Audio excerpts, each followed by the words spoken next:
Don't believe the church and state and everything they tell you. Shalom.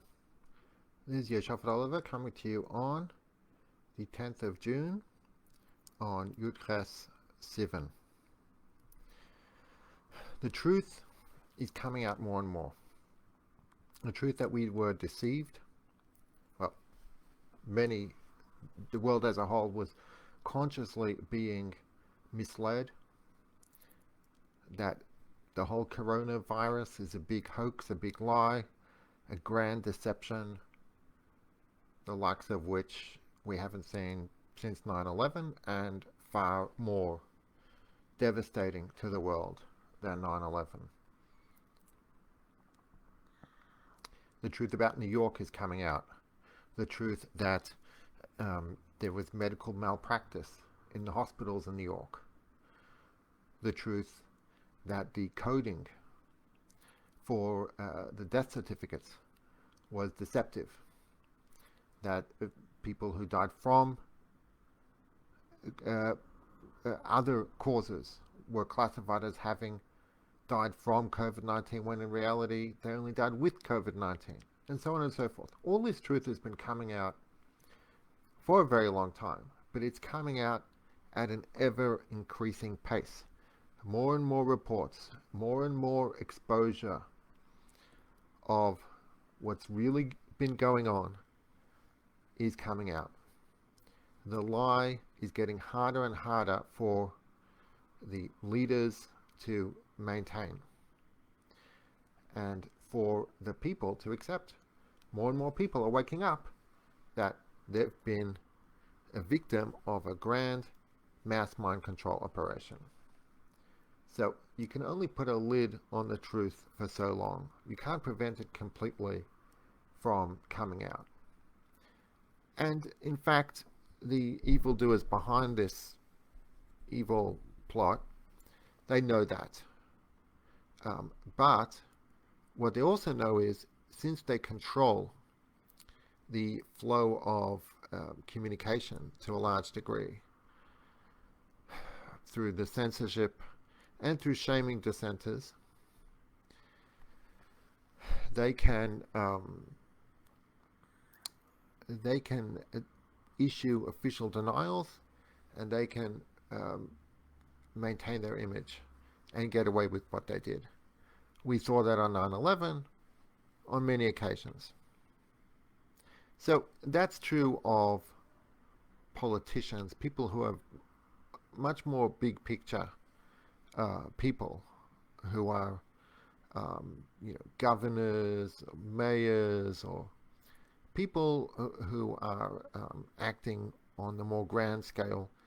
They're more able to cover up what they did. But I want to talk today about, for our Jewish community, which is more localized, it's more small scale. So there were, and there still are, leaders, supposed leaders, who accepted the official narrative and promoted it, and their actions had consequences on the ground for the people, for the communities, for families, for individuals. I personally had an experience of how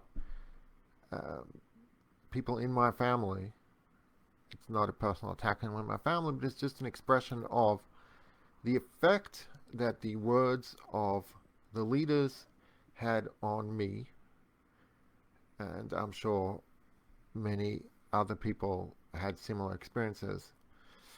I came out with many statements, exposing the truth, and completely unprecedented. Members of my family would not even discuss it with me, even though they were always willing to discuss things with me. And they wrote this statement. We feel we are morally obligated to strongly distance ourselves from my views. His advice not to practice social distancing is contrary to all the major medical authorities worldwide. Furthermore, the consensus of rabbis around the world, including Chabad rabbis, is to adhere to all government directives regarding safety precautions in relation to stemming the spread of the current pandemic. The Torah states, "Ushmartem ma'od l'nafshesechem," you shall surely guard your health. So the Torah, yes, this is true, the Torah obviously requires us to look after our health, which means that there is a biblical injunction to take meticulous care of one's life and one's health. We do not concur with the conspiracy theory that government and health authority directives during the pandemic crisis are propaganda for the purpose of sophisticated mind control. We do not concur with the conspiracy theory that governments have a sinister agenda to use the lockdown rules and the soon-to-be developed vaccines to insert microchips into people and to thus control the masses. We encourage everyone to follow the guidelines of the government and the health authorities in order to contain the spread of the tragic COVID-19 virus. The guidelines of all the government and of the health authorities have been endorsed by all rabbis worldwide, including all Orthodox rabbis and all Chabad rabbis. So, let's set aside the supposed consensus of the doctors. I don't want to talk about that right now. What I want to talk about is this idea of rabbis endorsing the opinions of the doctors. So we should listen to the doctors because the rabbis said so and the rabbis agreed on that. And because they said so, therefore, there's no discussion of the matter. So these family members simply refuse to discuss the topic with me. They refuse to discuss it. They will not even discuss it. It's now a forbidden topic of conversation. Yeah, obviously, it's controversial, but I've never had this experience where a topic is simply out of bounds to discuss.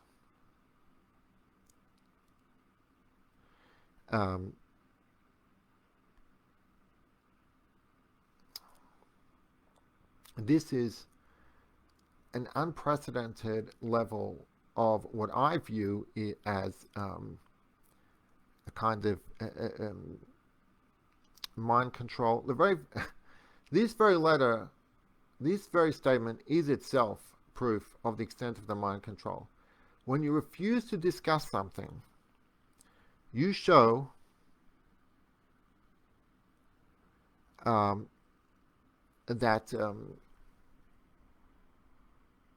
this is that is in fact what it is. Like this itself is the best proof of the extent of the mind control that we are the victims of. So the truth is coming out that yes, we are victims of a grand deception, that we were lied to, that these health experts weren't just wrong, they were deceiving us. And so therefore, ultimately, these leaders who came out endorsing, and rabbis and lay leaders who came out endorsing the official story, they will have to apologize. They will have to be held accountable for their lack of due diligence. Now, yes, it is sophisticated mind control, so therefore, in a way, it's understandable that they succumbed to it. But on the other hand, if they're the leaders, then we hold them to a higher standard. And especially now, the truth is coming out more and more, and there will have to be an apology from them. And it's not enough for them to say they were doing their best. They're doing their best with the information they had, because it's not so simple, because there was evidence from the outset that the official story was false, or at least not straightforward, very fishy. the more and more information came out implying that things were not as they seemed. There were contraindications, right? That means indications that things might be differently from what one thought at first. And in each community, as far as I'm aware, there have been dissenters. Few in number, but there have been such people. Obviously, I'm one of them, and I'm friends with others, and those people were sounding the alarm. They were speaking out. They were exposing or trying to expose the people to a unsanitized, true version of the story, to criticism, fact-based criticism of the official narrative. For example, the basic point of, since when do the government have a monopoly on truth, on medicine? Yet, when we're told that the majority and the consensus of the experts is such and such, what we're really being told is that that's the official government position. But are there doctors who are dissenting who are not from the government? Absolutely there are, and there have been. If you automatically accept the government position, then you ignore the dissenters, because they're conspiracy theorists, they're wackos, they're just crazy homeopathic quacks. But that's starting from the premise that we can trust the official government public health policy position, that it's trustworthy. And that premise should be, on the face of it, false, or at best highly questionable to anyone who's done any research on the trustworthiness of government in the matter of public health policy with regard to previous pandemics, alleged pandemics, with regard to past predictions, past models that were made, with regard to vaccines, with regard to experiments made on the public, all kinds of things. Now, these are facts that are taboo to discuss. But the point is, if you are taking a position on something, it behooves you to do that research, to dig and find that information before you come out with an opinion on the matter, especially when, yes, lives are at stake and people's livelihoods are at stake, and the psychological well-being of the community is at stake. So all the leaders and the rabbis and the lay leaders had to do was to pay attention to what the dissenters were saying, which doctors and professionals, researchers were criticizing the official narrative. What were they saying? In particular, the lockdown was based upon the model made by Neil Ferguson, who had a record of giving completely false and exaggerated doomsday predictions. Why did all these supposed doctors and experts not pick that up? So this was negligence. This is incredible negligence on the part of the leaders to just fall in with the official narrative, to fall for all this fear-mongering of death. If we could save even one life, all these measures are necessary. That makes no sense. It makes no sense. You don't say that about the flu every year, saving even one life.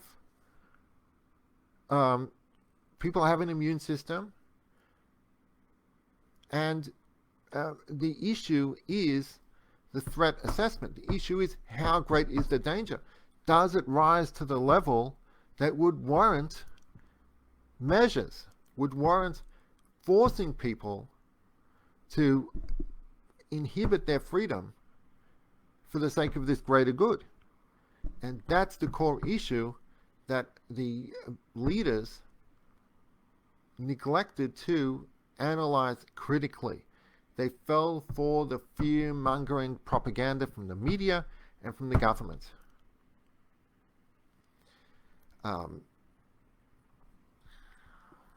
They did not research the conflicts of interest, for example, of Anthony Fauci. The OU rabbis, and the one particular rabbi, Rabbi Hauer, interviewed Dr. Fauci as if he's some kind of savior. He literally called him a savior, or implied he's a savior, without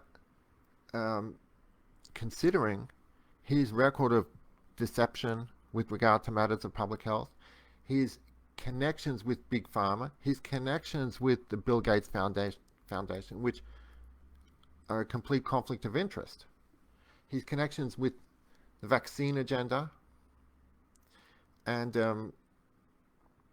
that's majorly neglectful. That is something for which we deserve a public apology.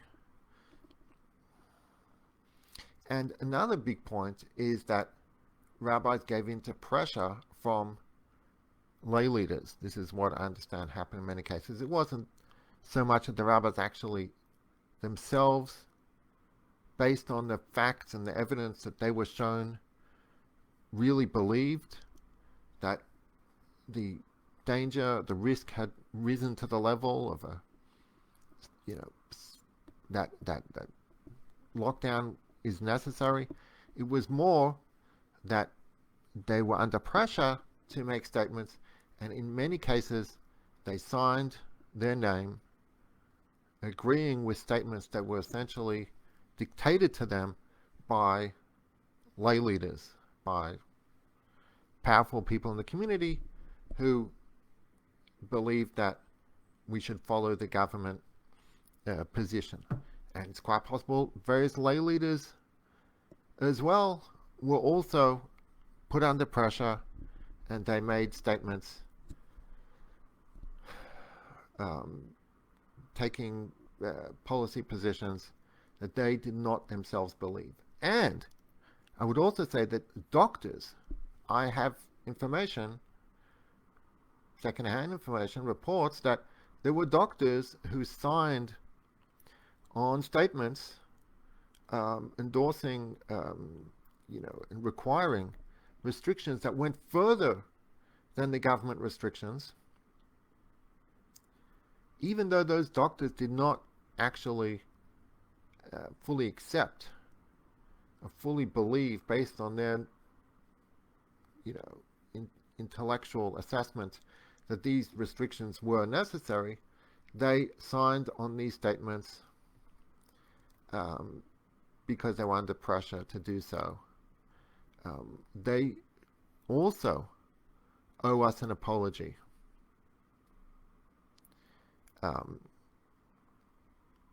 We also need to consider the great harm to the spiritual well-being of the people from being told this false narrative.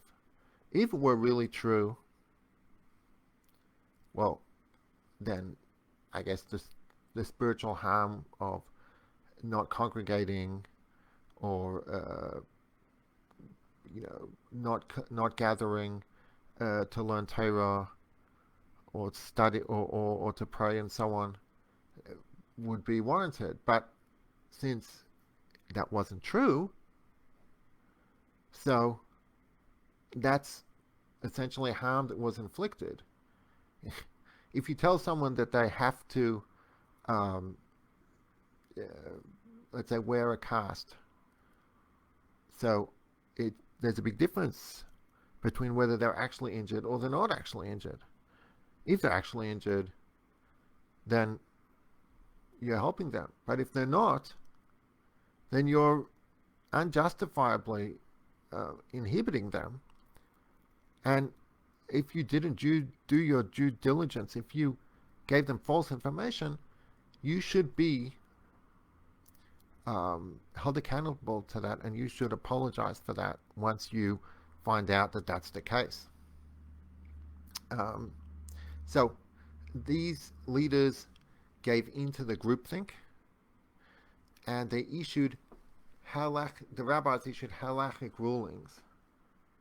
We say, as halachic experts, that Torah says, Jewish law says, you have to listen to the opinion of the medical experts. Now that's true. However, those medical experts have to be unbiased. They have to be telling you their genuine opinion.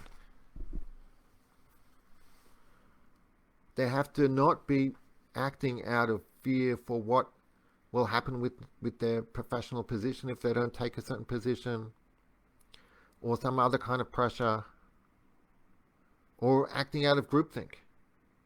They have to be telling you their careful, considered, professional position based on their own analysis.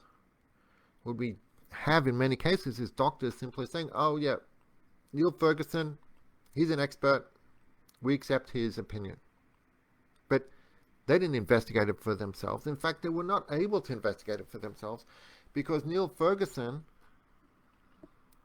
never released the algorithms with which he designed his model. So there was absolutely no way of confirming his model, aside from the fact that his model wasn't even peer-reviewed. How is it that all the great academics in the government and the great rabbis who told us that we have to listen to Neil Ferguson, and all the doctors who said, yeah, Neil Ferguson, yeah, he knows what he's talking about, they didn't find out the fact that the study, that the model that he came out with hadn't been peer-reviewed? Would seem to be something very basic in academia, but what isn't that incredible neglect that we should get an apology for not noticing or not investigating or ignoring that fact? And also there's such naivete about government. It's hard to believe that people can be so naive to seriously think that the government means your best interest and is telling you the whole truth and nothing but the truth. I had the experience that I was talking to a rabbi and I said, why do you trust the government? I mean, why are you so sure they're telling you the truth? And the answer to this is always, well, I don't want to go there. They will not answer that question, and it's because they know that it's a very valid question, and they have no answer to that. In reality, it's not just that the views that the government's positions are suspect. The government are known liars. It's just incredible how someone or a group that is known for deception and lying can be so widely believed. It's Stockholm syndrome. It's some kind of mental illness. I mean, I'm not saying that as a professional, but there's something really bizarre about it to me. They should have known that the opinions that they were hearing were biased. They just blindly accept them because they're in the government. They're the public health officials. And they refuse to address the complaints of those people who ask questions. Not only did they refuse to address them, they condemned them. They don't listen to those crazy people, those conspiracy theorists. Huh. We refuse to endorse a conspiracy theory. When Fauci was told that there's the conspiracy people who say that the coding for COVID is being exaggerated, he said they're conspiracy theorists. That's on the video. You can see that on video. Yeah, because conspiracy theory is not so ridiculous at all. It's perfectly reasonable to think that the government would lie to you and engage in coordinated deception. And anyone who brands someone else a conspiracy theorist, there's probably something to what that person is saying. That's definitely a lesson. Another point, when rabbis found out, or other lay leaders found out about good news, that even official sources were saying that the disease is not as bad as people thought, as it was originally reported. Or where I live here in Houston, the woman in charge of the funeral home told me personally that there has been no increase in death that she can notice during this entire period. So what does that mean? It means there's no pandemic here in Houston. That's what it means. There's nothing going on. There's nothing to be afraid of. There's no reason to wear a mask. There's no reason to social distance. Just continue as normal. I mean, unless whatever, you don't want to break a law. But the point is nothing to be afraid of. Well, why aren't the leaders telling that to people? They know that. They told me that they know that. In fact, I went and I told them, but they won't tell others. Why not give good news? Why maintain the false narrative? Aside from that, it's false. Give people good news. Oh, it's not so bad. People can handle the truth. Oh, then people won't be careful with social distancing. Well, why should they be careful with social distancing? If there's no pandemic here, there's no rational basis for that. Oh, people will say, I'm not saying that this is necessarily what they think, but it might be what they think. People will say that we don't really care about the pandemic. No, just report the facts. When you report facts, you're on the right track. Don't worry about what people will say when you report the facts, the real facts, not the government facts, which are all lies. But call up the funeral home.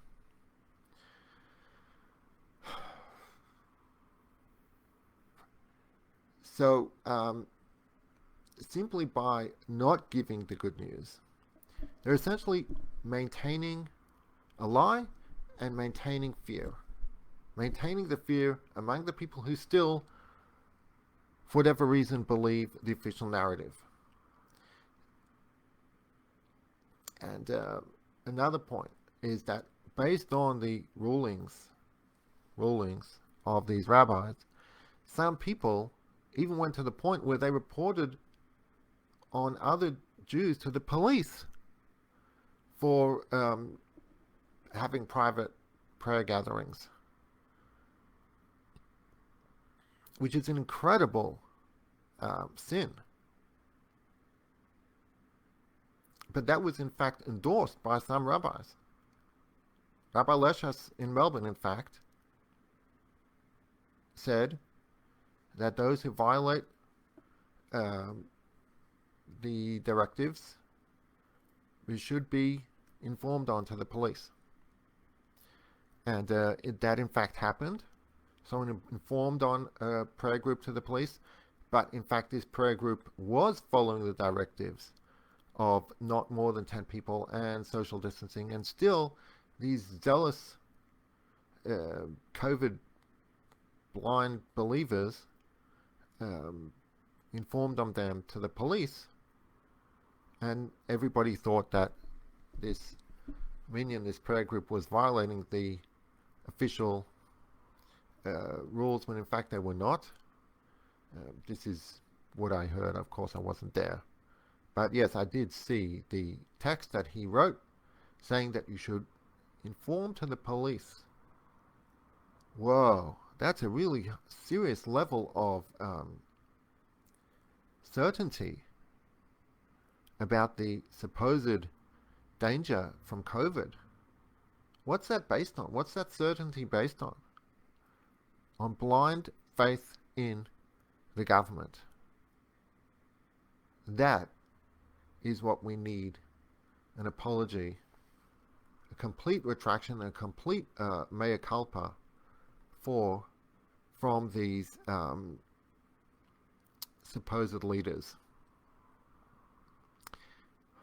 They did the opposite.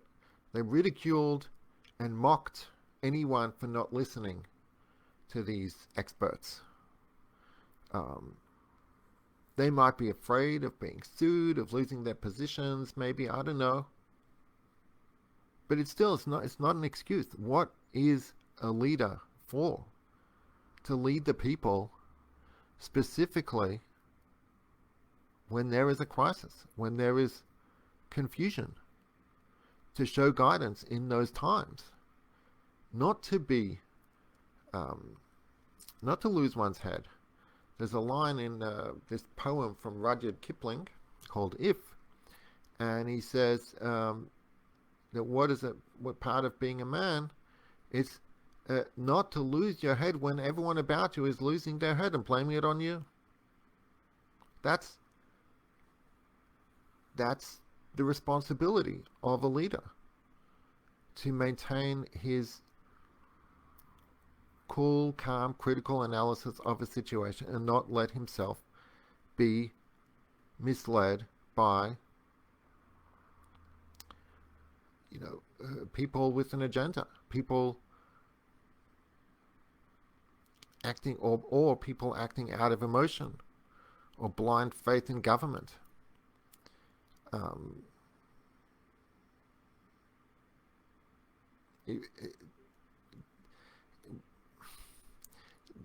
They've literally viewed anyone who doesn't social distance, and some still do, view people who don't social distance as murderers, which had no basis in science, and it still doesn't. It was all a lie. So simply saying, "Oh, this is what the officials say," well, some people think for themselves. Some people are critical thinkers, and they don't agree that was necessarily the case. And the ones who really should be analyzing the official report critically should have been and should be the elders, the lay leaders, the rabbis. They're the ones who should have been much more skeptical, and they weren't. And we need them to accept that, to admit that. They also didn't stand up for our religious freedom, our freedom to pray. In many cases, there were prayer gatherings that were not in any way dangerous.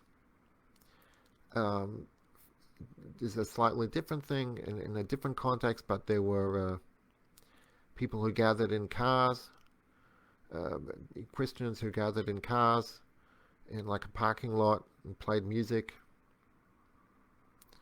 Those were shut down. Those gatherings were shut down in America, in some places. Why didn't we at least hear from Jewish leaders that should be okay? I mean, there was no sense that religious freedom was a factor at all. Everything became and is still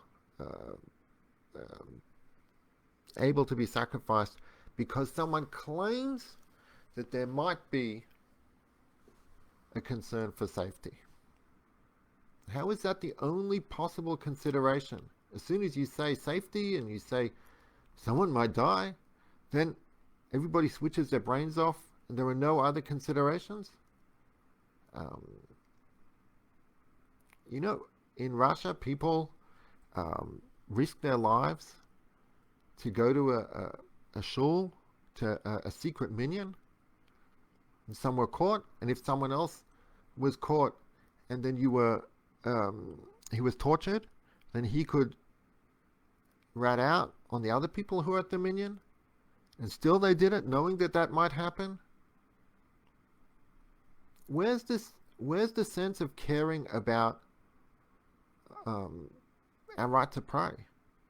The only thing that matters is that somebody might die, even though we have no scientific basis for that, but the government said it could be, and therefore nothing else matters. That's a spectacular failure of leadership and judgment on the part of the supposed leaders to fall for that. We look to them for guidance, and unfortunately they've been just as deceived as everyone else. The evidence for foul play, for a sinister agenda, behind the lockdowns, behind the masks, it was there from the beginning. Early on, from New York, we heard reports of at least the official narrative being fishy. Dr. Cameron Kyle Sardell early on said ventilators are causing harm. And we had reports from nurses, second-hand reports, and first-hand reports saying that there is systemic medical malpractice in the hospitals. Still, the community just pretends like none of that even happened. And still, we have to do social distancing and masks and lockdowns. We have to go further than the government in these harsh measures. So we want to hear an apology, a sincere apology for the failure of judgment to blindly accept the official media story, the official government story, for persecuting those who dissent from it. And instead, I'm afraid what we're going to see is not only will they not admit that they were wrong and try to make amends for their mistake, but they will double down and take the community further and further down this path to enslavement to the state. What we want to hear is them doing a 180. They need to condemn masks, especially on children, but on anyone. And they need to especially condemn contact tracing. That is ushering in a communist police state. I mean, it's already pretty bad, but it's greatly expanding it. We need them to stand up for our rights and our freedoms. We need them to be critical of government from here on.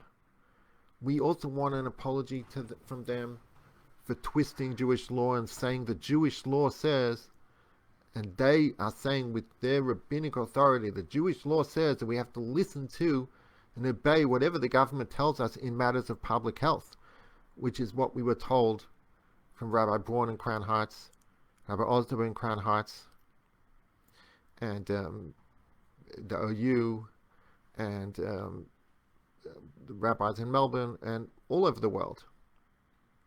That is not a true and accurate representation of Jewish law. Jewish law does not say that we must listen to anyone who claims to be an expert. It says we must listen to someone who is an expert, who is giving their unbiased, freely given opinion. But if there is reason to think that they have a conflict of interest, then we're under no obligation to accept their words as authoritative. And this ties into the issue of vaccines. Many rabbis came out mandating vaccines, supporting vaccine mandates for children, because medical authority says so, and we have to obey medical authority, supposedly because Jewish law says so. Jewish law doesn't say to obey vaccine mandate for children, or never mind to go even further than the government and to not allow religious exemptions when they exist. That's not Jewish law. The official position of the government is suspect. And really, when it comes to medical matters, it's on the individual to decide for themselves based on their own research. Yeah, sure, they should seek out the advice and opinion of doctors, professionals, but they should not think that the truth will lie in some kind of edict given by a community leader who is really speaking outside of his field of authority. It's not their place to make rulings about medical matters or to endorse one medical position, one opinion over another, to say, oh, the truth lies with the officially approved government endorsed experts, and not with those quacks who disagree with what the government is saying. That's not their place. That's not the place of a rabbi, it's not the place of a lay leader, it's not the place of an MD. Each individual should be entitled for themselves to decide whether vaccines in general or a particular vaccine is appropriate for them, for their children, and so too to decide whether to follow whether these measures are necessary. I'm not saying to disobey the government, but two different things, whether you obey the government or whether you believe the government position. So it's not up to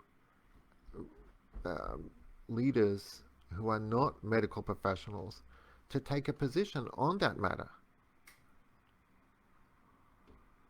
It's none of their business. They did not, the lay leaders didn't study medicine, and the rabbis didn't study medicine. So therefore, it's not their place to issue a ruling or take a policy position on the matter if it's not their field, it's not their area of authority.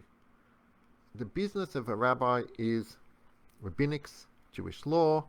There are things that are clearly matters that are for the rabbis to decide because they relate to Jewish law. That's their area of expertise. That's what they study in yeshiva for, to guide the public on. They should also be guiding the public on matters of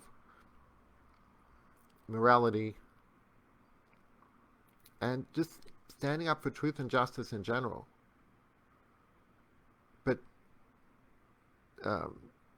when there's something that's not straightforward, if they're going to be taking a position, it should come after research that is truly thorough.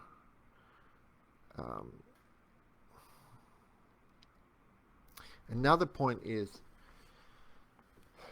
people have put far too much trust in government based on the rabbi's endorsement of the government's position, and to some degree this detracts from people's fear of God, trust in God. They've instead put their faith in doctors and public health officials and government, instead of understanding that really God runs the world.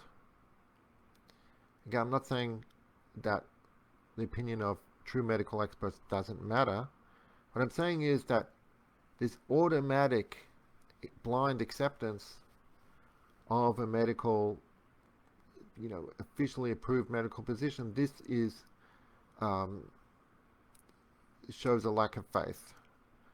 This unwillingness to criticize it, to consider any dissenting opinion from it, that shows a lack of faith. That undermines faith in God. God is the one who is truly to be trusted, the only one to be trusted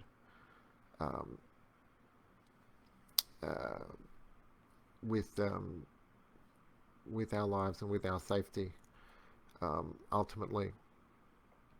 So the rabbis really need to, and the other lay leaders need to atone for this. Need to beg our forgiveness. They need to stop, do whatever they can to not be involved with vaccine mandates on children based on official government positions, which anyone who researches it should know that there's extreme bias and conflict of interest in those positions. There are many very valid criticisms from many doctors and professionals on the official doctrine of vaccine mandates, and we need them to do a 180. They need to come out against these measures.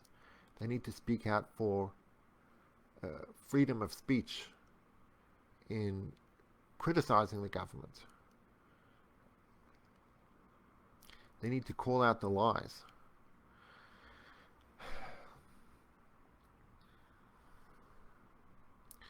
They need to apologize for their failure of leadership. And from now on, they need to say they won't cooperate with mandatory vaccines that are coming up. They need not to cooperate with mandatory testing, which is a terrible problem because it gives false positives, and all these people are marked as infected with the dreaded disease when in fact they're perfectly healthy, and then they have to suffer quarantine all for no reason. They need to realize that since this is a lie, this is something that if they're the leaders, they need to speak out against. They certainly shouldn't be cooperating with it. God bless. Thanks for listening. We should hear good news. Shalom.